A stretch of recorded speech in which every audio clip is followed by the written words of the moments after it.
Hello everyone and welcome back to my channel Edmond Mendaros, and for today's a quick tutorial, and I'm going to show you guys on how to resolve if the NVIDIA GeForce Experience is stuck on preparing to install.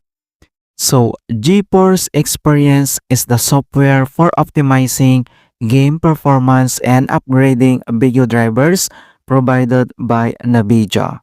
A possible reasons for stuck on preparing to install is that software lacks administrative privilege.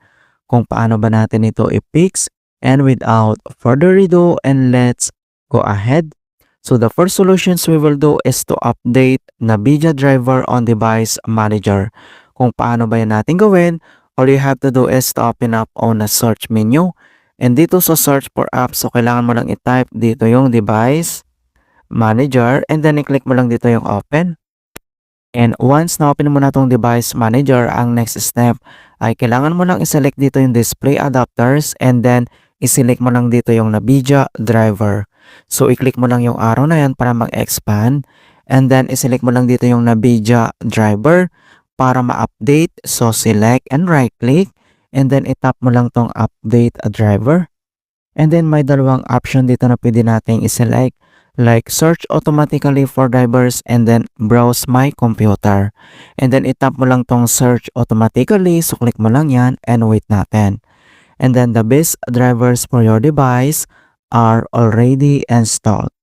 Okay, so after natin ma-install dito sa device manager, ang next solution na pwede natin gawin is to install the NVIDIA driver manually.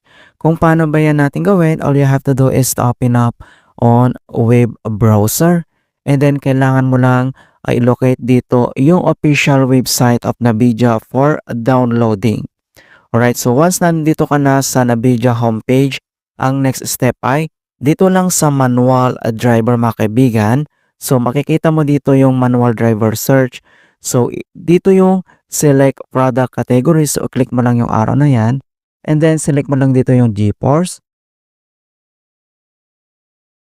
And the next step ay makikita mo kaagad dito yung GeForce driver. So nandito naman yung kanyang details mga kaibigan.